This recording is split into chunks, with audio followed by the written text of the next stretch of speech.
problema mais popular com que a parapsicologia entrou em contato, que despertou, ao mesmo tempo, o interesse mais profundo dentre todos, é o que comumente se denomina de problema da sobrevivência. A questão essencial é se qualquer elemento incorpóreo ou qualquer parte da personalidade, espírito ou alma, sobrevive à morte do corpo do indivíduo, retendo a capacidade de experimentar e podendo manifestar-se de maneira que permita a identificação pessoal. É, sem dúvida, uma das perguntas mais antigas do homem a respeito do próprio destino, e um dos problemas mais antigos da parapsicologia a que se dispensou atenção científica em certo grau. A sua investigação como problema de pesquisa teve início com o desafio do movimento espiritualista, que começou na América do Norte há cerca de um século. A investigação da sobrevivência do espírito tomou principalmente a forma do estudo das comunicações pretensamente provenientes do espírito dos mortos por meio de pessoas conhecidas como médiuns. As comunicações e manifestações correlatas estendem-se por série tão lata de expressões e realizações mentais e físicas, que seria impossível descrevê-las todas aqui, mas de uma ou outra maneira. O objetivo manifesto do médium era transmitir mensagens de conforto, identificação ou conselho, de personalidades espírito que se supunham ligadas por algum laço aos indivíduos vivos a quem eram enviadas. O objetivo da pesquisa consistia em descobrir a possibilidade de verificação dessas alegações de comunicações de espíritos e de atuação de espíritos, como tais, que se mostravam inexplicáveis de qualquer outro modo. Seja o que for que pensemos das suas alegações atualmente, o movimento espiritualista teve muito o que ver historicamente com a iniciação das investigações dos fenômenos psíquicos e a fundação de sociedades de pesquisa, que a eles se dedicaram durante o último quartel do século XIX. Durante esse período e bem adiante no primeiro quartel do século XX, os relatórios das investigações revelaram bastante plausibilidade e notabilidade para atrair a atenção de muitos sábios da Europa e da América. Alguns se mostraram mesmo convencidos de que eram válidas as alegações dos espiritualistas, e entre eles contavam-se os sábios distintos de vários setores. Entre os poucos psicólogos que se interessaram contam-se o William James e o William McDougall, que estavam tão bem preparados como qualquer outro daquela época para a ponderação da prova e para dispensar séria atenção a todas as questões, e embora estes dois não se manifestassem, a prova era bastante forte para obrigá-los a se manterem receptivos à ideia. De fato, esta grande questão, com o dramático apelo humano, não só veio em apoio e arrastou consigo interesse em outras reivindicações psíquicas, de caráter menos saliente, mas representou também certo papel no recrutamento de pesquisadores para o campo parapsicológico, bem como em trazer-lhes em auxílio o apoio de que precisavam para trabalhar.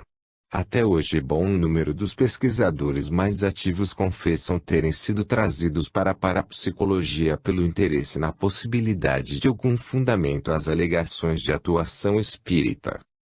Pode descrever-se melhor o resultado da investigação científica da mediunidade como um empate. Dificilmente alguém seria capaz de afirmar que as investigações de 75 anos ou mais tiveram o efeito de refutar a alegação que o morto pode de um ou outro modo viver novamente.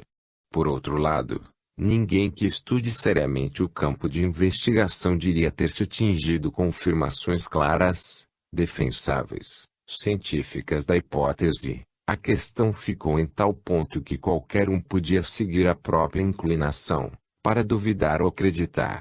Alguns sábios de renome que tomaram parte na investigação acreditavam ter sido a hipótese provada e outros tantos, de não menor valor intelectual, estavam convencidos, depois de examinar as provas, da sua insuficiência.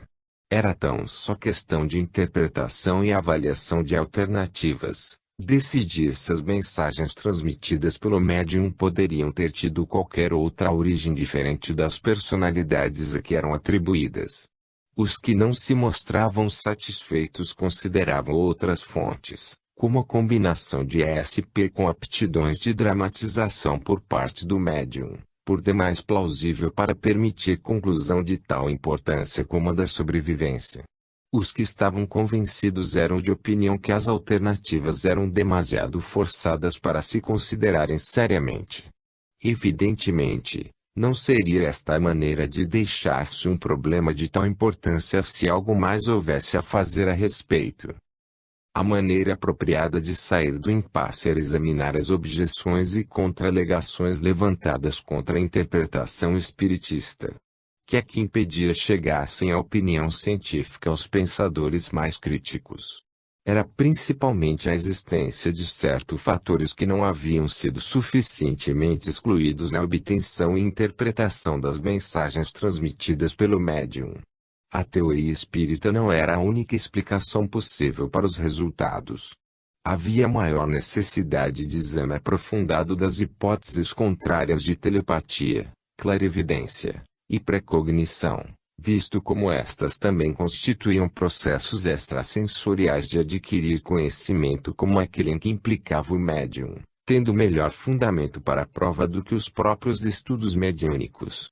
Era imperativo também chegar a processo claro e objetivo de avaliação das mensagens mediúnicos, que evitasse a propensão natural das pessoas presentes afetadas fortemente quando julgavam desatidão das mensagens. Esses problemas preliminares exigiam anos de esforço pesquisador especial, mas antes de progredir na solução do problema da sobrevivência seria preciso resolvê-los. Até agora não estão todos resolvidos, mas realizou-se progresso suficiente na direção da solução para justificar o retorno ao problema originário, reexaminando à luz do conhecimento atual. Face ao que se conhece a respeito da aptidão de psi e com o aperfeiçoamento dos processos de avaliação de materiais verbais como os pronunciamentos mediúnicos, em que situação se encontra o problema da sobrevivência? Será atual o grande problema como era antigamente? Será o objetivo principal para programa de pesquisa parapsicológica? Tornou-se agora evidente, diante de toda a complexidade proveniente das investigações que estabeleceram a realidade da ocorrência de telepatia, clarividência e precognição, que a solução da questão da sobrevivência do espírito é muito mais complicada do que se havia antes reconhecido. Não só as pesquisas de psi introduziram complicações de controle que tornam mais difícil o planejamento de uma experiência sobre a hipótese espírita mais difícil do que qualquer experiência de psi. Além disso, há as dificuldades de exercer os controles necessários na reunião e interpretação dos pronunciamentos mediúnicos. De fato, quando se procura pensar de que modo modificar a antiga maneira de atacar o problema da sobrevivência do espírito pelos processos de mediunidade, de sorte a fornecerem prova experimental decisiva, fica-se tão inteiramente confuso que será preferível procurar outro modo de atacar a questão que ofereça procedimento mais simples de contornar todas as dificuldades. É, porém, igualmente sério que, enquanto tem aumentado as dificuldades da investigação, o interesse público pelo problema da sobrevivência como objetivo de pesquisa tenha se tornado quase proporcionalmente menor. A idade avançada bem como a raridade das pessoas que se mostram ardentemente interessadas pelo problema da sobrevivência atualmente é outro indício de estar ele perdendo importância. É precisamente o que seria de esperar. Em cultura criada em grande parte por desenvolvimento das ciências materialistas, a própria ideia de sobrevivência ou de espírito de qualquer espécie tornou-se cada vez mais inacreditável com o correr do tempo.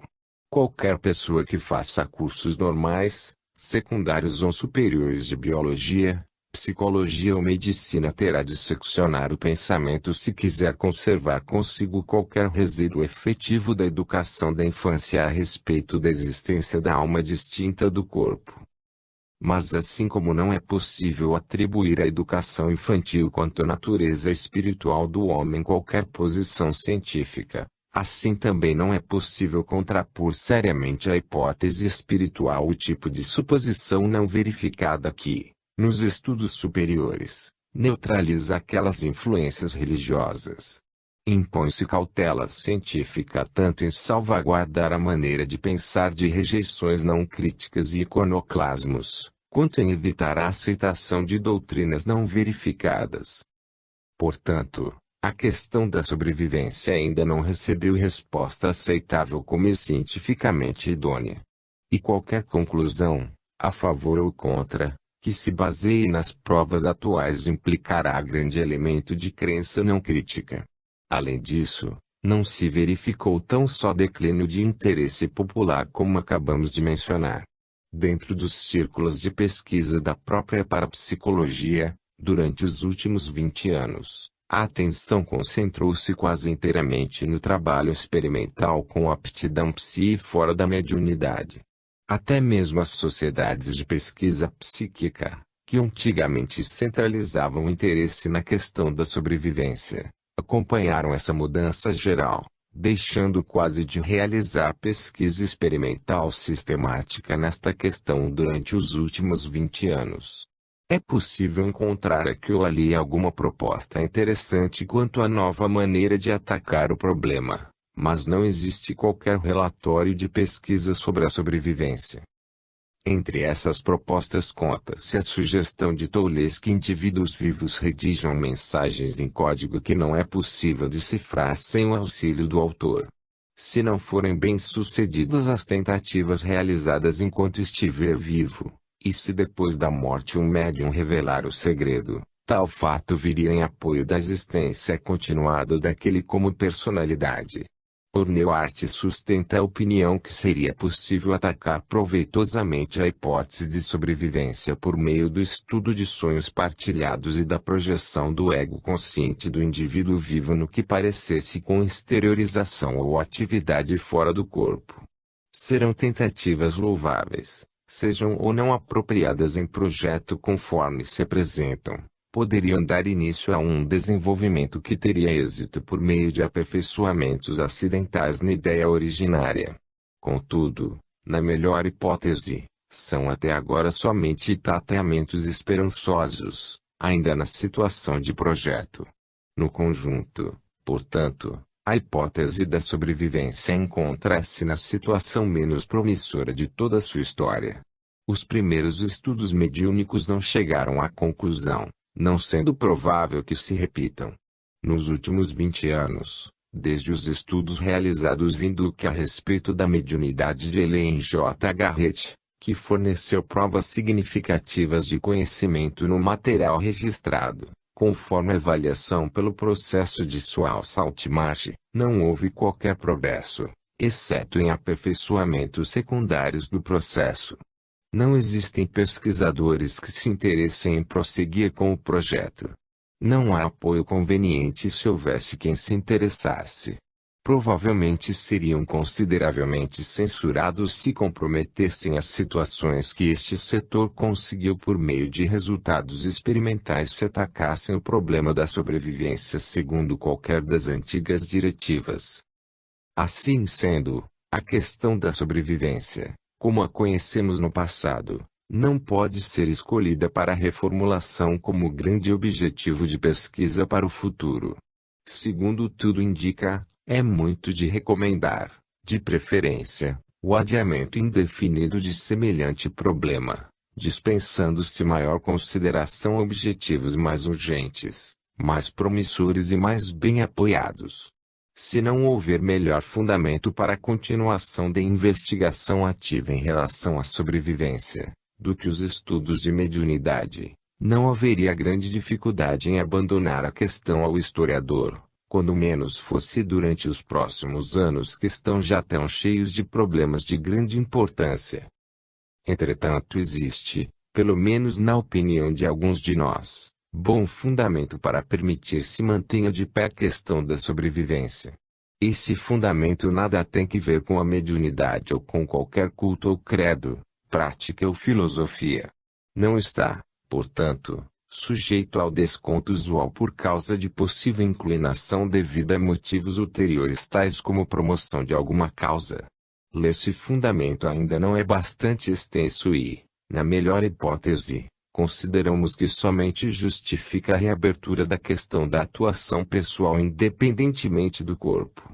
É provável, contudo, que a questão da sobrevivência teria surgido devido ao material que tem em mira, mesmo que não se houvesse apresentado antes como herança cultural. Já houve a sugestão de que foi esta mesma espécie de material que originariamente tornou o homem consciente da sobrevivência, mas não era possível provar tal hipótese, e, se fosse possível, nada provaria quanto àquela questão. É possível apresentar resumidamente esses novos fundamentos, da coleção de Duke de mais de 3.000 experiências espontâneas de psi, que é simplesmente uma dentre muitas em que seria possível realizar tal estudo. Escolheram-se uns 100 casos capazes de sugerir a atuação de certo órgão espiritual como explicação, mais fortemente do que qualquer outra. Muitos desses casos pareceriam prestar-se à explicação somente por meio de órgão desencarnado, embora exista sempre a possibilidade de terem sido tais casos erroneamente relatados. Embora não procuremos utilizá-los como prova, desejamos verificar o que sugerem em si mesmos, como se repete a sugestão de caso em caso, e como persiste em grande número de experiências. O caso que mais prende a atenção é aquele em que o propósito manifesto por trás do efeito produzido é tão especialmente o de personalidade falecida que não é razoável atribuí-lo à atuação de qualquer outra fonte. Prende ainda mais a atenção quando a manifestação ou expressão do objetivo transmite-se por meio de médium inocente como uma criança ou pessoa inteiramente estranha, que, presumivelmente, seria destituída de qualquer filosofia espiritualista ou qualquer outra motivação ostensiva ulterior.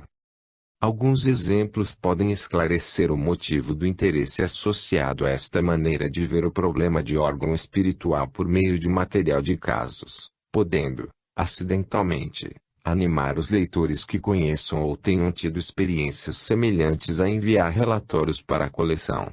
Uma senhora, que ocupa a posição de responsabilidade em banco de New York, escreveu, cerca de 6 semanas depois do falecimento de minha amiga, enfermeira B, estava eu deitada em um sofá. De repente ouvi-lhe a voz chamando-me pelo nome dizendo, não se assuste. Quem está falando é a enfermeira B, e vim avisá-la. Está grávida e em grande perigo. Vai a doutora H. Deu nome por extenso, em Brooklyn até babado. Aviso-a, não demore, está em grande perigo. Fui sábado procurar a doutora H, que me disse estar à minha espera, mas não explicou por quê. Soube que a doutora e a enfermeira B tinham sido muito amigas.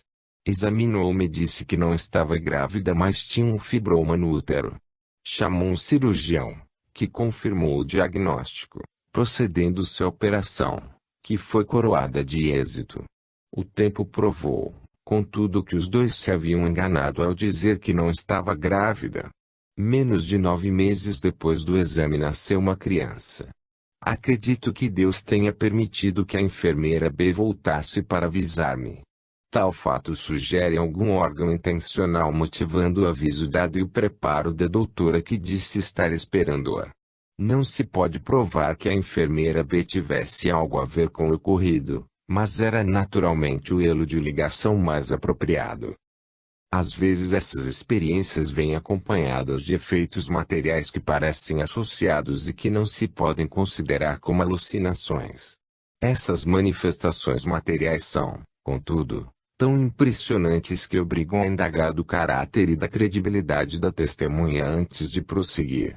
Por esse motivo, vou escolher na pasta de casos de Louise Heine um que me foi oferecido por velho amigo e respeitável professor. Embora eu tenha mencionado resumidamente em obra anterior, apresento agora, ainda um tanto resumido, mas nas próprias palavras do Dr. Hall falou. Minha irmã era psíquica desde a primeira infância. Fizemos um acordo que aquele que falecesse em primeiro lugar daria a outro algum sinal de sobrevivência. Minha irmã faleceu inesperadamente, o que representou para mim grande perda. Tínhamos sido amigos íntimos desde muito cedo. Quando voltei do enterro, dirigi-me ao meu escritório na faculdade, onde tinha de fazer uma conferência com uma aluna sobre a obra de William James, Variedade de Experiências Religiosas. Era uma tarde quente, de sol, dos meados de outubro. Quando a moça se sentou perto da mesa, lembrei-me de contar-lhe parte da experiência religiosa de minha irmã. No momento em que pronunciei a palavra Ana, ouviu-se um ruído como de disparo de pistola e o tinteiro quebrou-se. A aluna, muito assustada, levantou-se e afastou-se, perguntando o que tinha acontecido.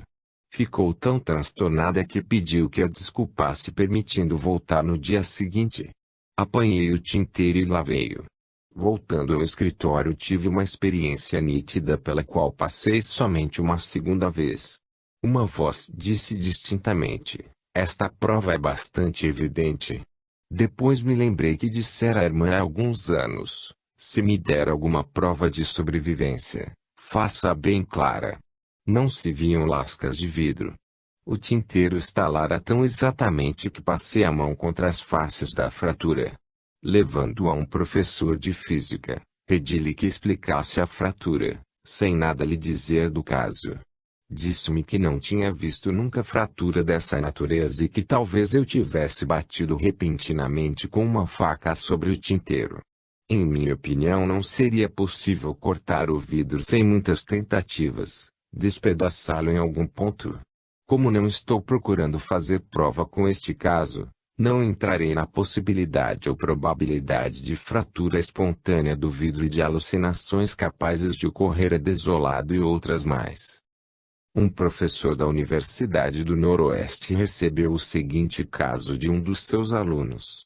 Uma tarde, quando ainda tinha 4 anos, tudo ignorando da escola ou do alfabeto, enquanto minha mãe estava trabalhando na secretária em nosso hotel, apanhei um bloco de chamadas telefônicas e comecei a rabiscar.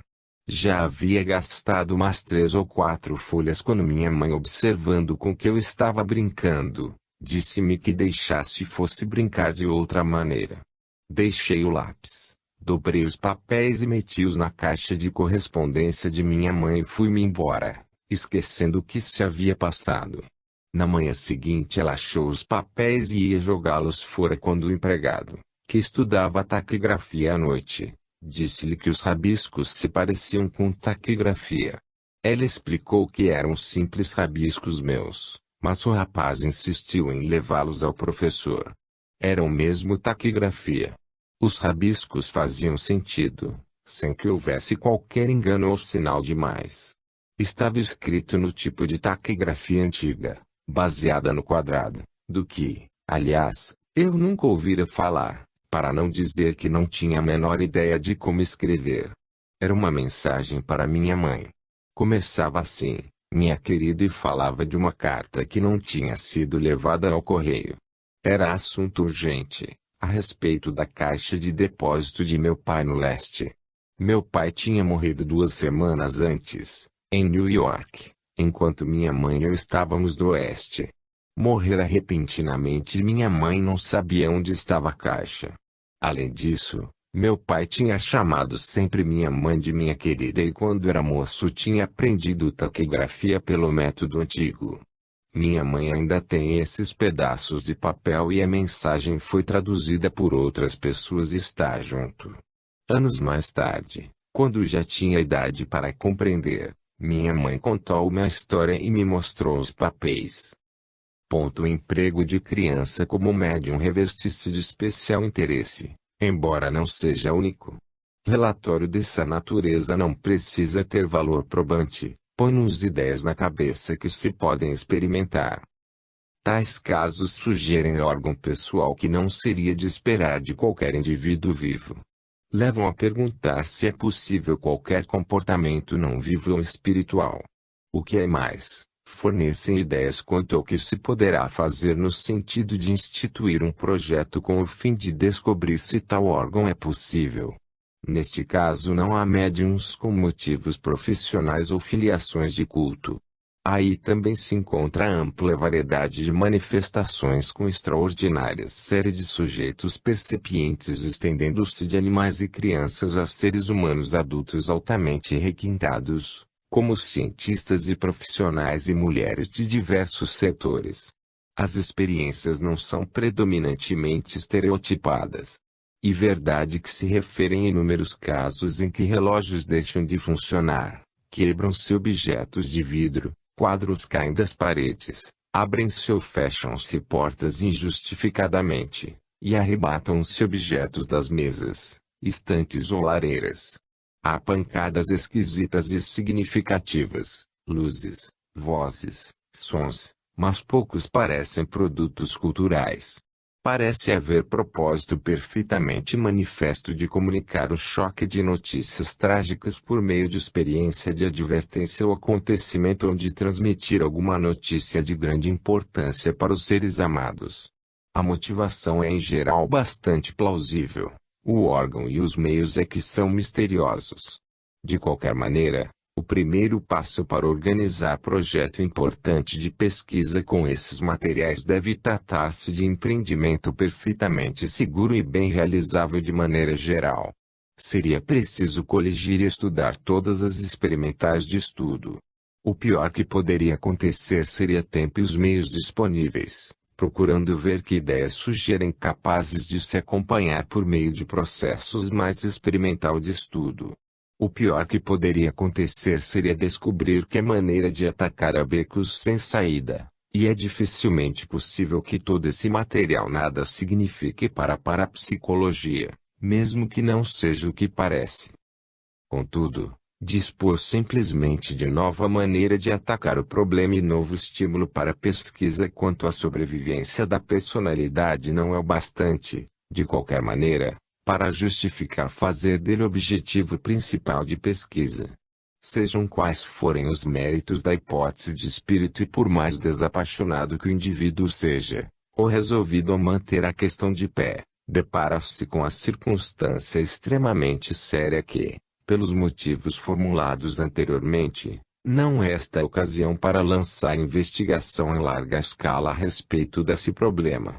De fato, quem quer que o experimente hoje em parapsicologia sentir-se em breve comparativamente isolado, pelo menos durante este período de recuperação da reação do fracasso da pesquisa sobre a sobrevivência baseada na mediunidade.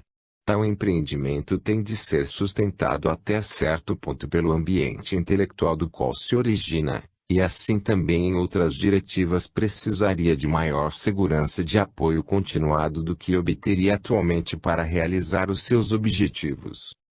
Portanto, até onde vai a questão da sobrevivência, tem escolha um tanto limitado de alternativas, ou a de tornar-se figuradamente subterrânea ou ficar enterrada um tanto mais literalmente. Se não tiver de tornar-se em breve questão morta e enterrada, terá de perder a identidade, misturar-se a outros interesses, passando a fazer parte de objetivo importante de pesquisa mais realizável. A realização dessa identificação, contudo, exige somente que se resolva de sorte a apresentar as várias semelhanças com outros problemas de parapsicologia. Quando considerado como programa integral, o problema da sobrevivência espiritual constitui pouco mais que um ponto focal no qual se concentra a série inteira de questões de pesquisa parapsicológica. Acho que nada ou pouco se realizou nas pesquisas de psique um programa completo de pesquisa da sobrevivência, se algum tivesse existido algum dia, não tenha compreendido. Por exemplo, tudo quanto se descobriu mostrando que existe algo no homem gozando de propriedades inteiramente diferentes das do corpo físico é fundamental para a hipótese da sobrevivência. Na realidade é essa descoberta que torna a sobrevivência logicamente possível. Além disso, qualquer espécie de órgão espiritual teria evidentemente de depender de psi como maneira de operar. Qualquer transferência de pensamento de uma personalidade desencarnada para outra, ou para a encarnada, teria de realizar-se segundo a telepatia ou então indiretamente por meio de efeito psicocinético de certa espécie. Naturalmente, o sistema sensorimotor, destruído com a morte do corpo não mais seria útil. Que mais haveria senão psi para que o espírito utilizasse? A hipótese de espírito parece integrar-se tão inteiramente com todo o programa organizado da parapsicologia, formulado através dos anos, que não há qualquer motivo, ante esse grau de concordância, de torná-lo questão distinta.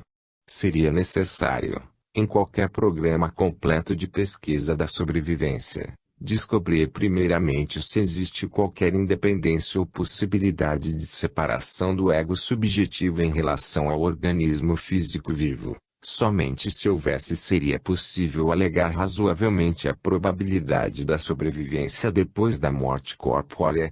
Todavia, existem outros motivos urgentes para que se deseje conhecer este grau de independência subjetiva. Por exemplo, a questão do grau de liberdade volitiva do homem depende desta mesma investigação. Em pesquisa bem planejada sobre a sobrevivência do espírito, ter-se-ia de incluir até mesmo o programa corrente da exploração das aptidões de psi em animais. Somente quando a realidade completa e concreta de psi em a natureza se tornasse clara e estabelecida, a possibilidade racional da atuação do espírito assumiria qualquer real significação, tornando-se mais do que espécie de fantasia de história de fadas. E somente se verificasse o funcionamento da aptidão de psi em estado não corpóreo da personalidade, haveria possibilidade de qualquer comunicação espiritual eficaz ou qualquer outra atuação. De fato, como grande parte dos espiritistas têm se mostrado por demais impacientes para compreender, poder-se-á igualmente bem chamar todas as investigações de psi de estudos das maneiras e meios pelos quais as personalidades espirituais, se é que existem, se movem e têm existência. A absorção por inteiro da questão da sobrevivência faria pouca diferença para programa bem equilibrado de pesquisa de psi. Podes imaginá-lo considerando como realmente se mostraria um programa de psi concebido latamente. Dificilmente a parapsicologia poderia fazer menos do que uma investigação direta em a natureza extrafísica inteira da personalidade. Seja o que for em que implique, tal a área definida do campo, e é bastante definida para tornar-se objetivo importante de pesquisa só por si. O primeiro estágio foi necessariamente a determinação da relação diferencial da personalidade em relação ao mundo físico. O programa já realizado para isso é tão só um começo. Até acharmos as interligações fundamentais psicofísicas subjacentes e unificadoras, que é forçoso inferir estarem presentes apesar de todas as distinções que se têm feito, não compreenderemos a natureza da personalidade em relação ao mundo físico. Constitui passo importante dizer que certas operações da personalidade não são físicas. Descobrir como operam entre si com o sistema físico do corpo e respectivo ambiente tomás é agora ainda mais importante. O pesquisador espiritista inteligente também teria de concordar com este ponto de vista, desde que a hipótese de atuação pessoal incorpórea importa no mesmo problema de ação recíproca psicofísica. De maneira igual a qualquer outro pesquisador de psi, precisa saber como uma função espiritual é capaz de reagir com função física. O segundo objetivo será, portanto, descobrir o lugar da parte não física da personalidade do mundo dos vivos.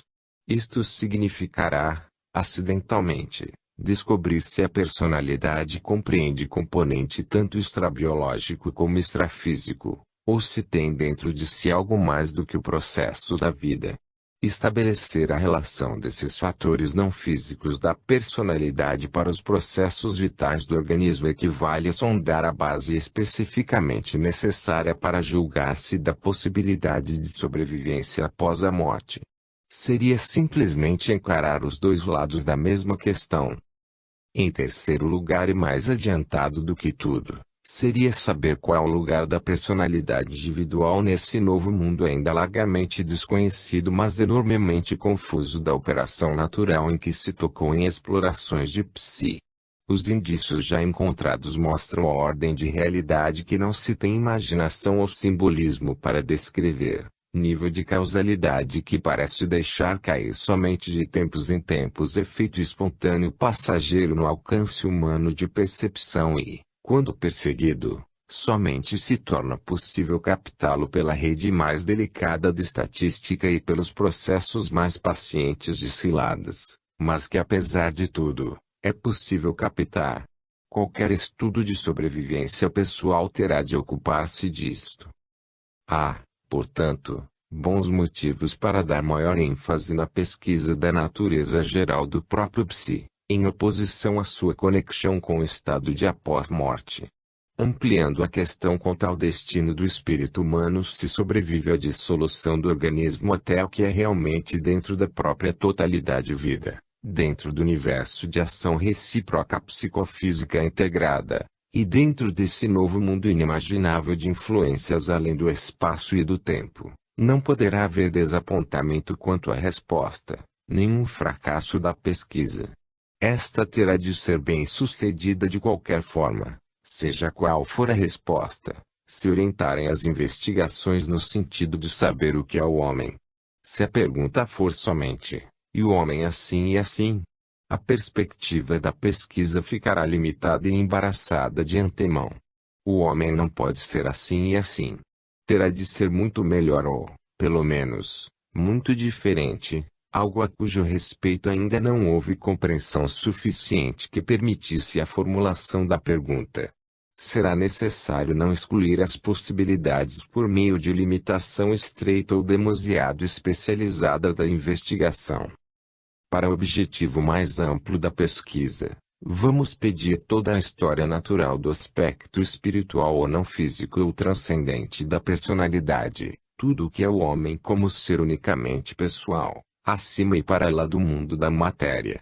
Será prudente não se limitar a ponto de vista da vida além do túmulo, como não seria útil dirigir a investigação principal para a utilidade prática ou teoria global de psi ou tipo de personalidade psi, ou para qualquer outro setor limitado da perspectiva total. Contudo, haverá no mundo atual interesse suficiente pelo campo para sustentar projeto de pesquisa ampliado. Respondo que somente encarando o programa deste ponto de vista mais amplo poder-se-á esperar inspiração que o sustente. Somente encarando os problemas na relação concreta para as necessidades vitais da humanidade será possível criar e manter força de propósito bastante intensa para impedir a aceitação de algo menos que solução final, válida e compulsiva. De tal maneira é necessário ter objetivo de magnitude e conservá-lo em foco a fim de justificar as exigências que se fazem ao investigador nas explorações lentas, incertas e rotineiras, as pesquisas pacientemente repetidas necessárias a respostas seguras. A exploração deste novo mundo não a realizará nesse estádio duro, não reconhecido aquele cujo propósito não for sustentado pela compreensão do que representa para a humanidade. Ao longo do caminho difícil encontram-se saídas convidativas para os que, empregando elemento de fé não crítica, podem aceitar padrão menos exigente de significação e finalidade, demonstração menos rigorosa do que se exige se os resultados tiverem de ser seguros e concludentes. Houve, felizmente, no passado alguns investigadores e haverá outros no futuro preparados para apreciar e pedir a mais alta ordem de segurança nos fatos a respeito da natureza do homem. E somente por meio dessa apreciação será possível trazer os indivíduos a inverterem tão pesadamente a dedicação, a suportarem o exame e reexame longo e cuidadoso, ou o ônus do julgamento suspenso exigido para alcançar conclusões em que os homens confiem com segurança. Para dar um passo à frente, a menos que se atraia maior atenção para a significação mais importante para a vida humana, que as explorações de psi encerram, não vejo como será possível levar muito mais longe a pesquisa além do estágio atual de complexidade e dificuldade. E talvez seja muito tarde para que tal empreendimento seja coroado de êxito. O mundo ocidental talvez já tenha encontrado na filosofia da máquina fé demasiado fácil e satisfatória para abandonar. Os poderes quase mágicos da natureza física, dominados tão eficazmente, podem ter levado muitos a pensar que tal poder é tudo quanto há e que é o bastante para viver. Mas a grande esperança que vejo, e é real, reside nessa minoria que sabe que, por mais úteis que sejam estas descobertas físicas, não estão conduzindo o homem para a espécie de mundo a que ele realmente aspira e a boa vida a que deseja desfrutar com os seus semelhantes. Alguns poucos, pelo menos, reconhecem a tragédia que, nessa vasta conquista científica do mundo físico, é o próprio homem que está sendo conquistado. Compreendem que nem todas as explorações físicas mais brilhantes reunidas, sejam que penetrem nas energias nucleares do átomo, seja que alcancem a galáxia mais afastada, fizeram que o homem se aproximasse um pouco da compreensão do mistério essencial dele próprio como personalidade. Sabem, igualmente, que existem outras direções que não o caminho materialista para o viajante científico a fim de encontrar a fonte do conhecimento que há de refletir claramente o homem em si mesmo. Mas até mesmo estes poucos, percebendo a necessidade decisiva para o homem de resolver a crise ideológica desta época pela pesquisa do ponto crucial de tudo, uma teoria básica do homem, podem alertar o resto. Se a necessidade continuar a aumentar em urgência e se crescer a ameaça à sanidade do mundo. Assim como a centelha pode dar início ao incêndio, um punhado de homens e mulheres perceptivos é capaz de iniciar um movimento que não se possa deter ou mesmo guiar. O que realizarão dependerá em parte da solicitação da época de base verificada cientificamente para o planejamento da vida e das relações humanas. Dependendo da amplitude da solicitação e da presteza com que se formular. Será indispensável essa pressão exterior dos acontecimentos. Mas igualmente necessária para o êxito a essência dos fatos reais a respeito da natureza verdadeira do homem, que as pesquisas de Psi revelaram. Quanto mais se desenvolver, tanto maior será a perspectiva que o homem afinal há de reconhecer a si próprio como o maior desconhecido. Despindo as vestes do dogmatismo que impediram o exame aprofundado dele próprio como personalidade. Mas seja que o indivíduo se entregue à busca da compreensão do destino humano trazendo ainda o pensamento moldado pela religião da infância, seja que esta tenha sido suplantada por ortodoxia nova que lhe gravou no espírito a filosofia materialista aprendida nos estudos. Ou seja que tenha adotado nova perspectiva de um dos muitos grupos marginais que oferecem, a preços de medicamentos registrados, filosofia madura da vida, acompanhada de qualquer mistura de mistério e provas desejáveis. Seja como for, quem procurar será sensato se preparar para ajustar a antiga perspectiva aos novos fatos, independentemente do que pareçam. Provavelmente produzirão muitas surpresas e algumas, dentre elas, causarão desapontamento. Não poucos dentre os que mais contribuíram para a exploração de Psi ficaram desolados porque as praias que perceberam surgindo obscuramente no horizonte distante não se assemelham às que procuravam especialmente. Mas o explorador que estiver convenientemente preparado para investigação tão arriscada no desconhecido da natureza humana, no problema da única influência compulsiva no universo que os homens chamam de espírito humano, não derramará lágrimas se as praias incertas em que desembarcarem se mostrarem não como Cipango com o chá, a seda e as especiarias, mas continente vasto e inexplorado sem mesmo ter nome. Os novos mundos do passado excederam sempre os sonhos mais fantasiosos do aventureiro. Compreendendo a superioridade da verdade sobre as antecipações acariciadas, o explorador de Psi não precisará de maior promessa para ter confiança renovada. Fim.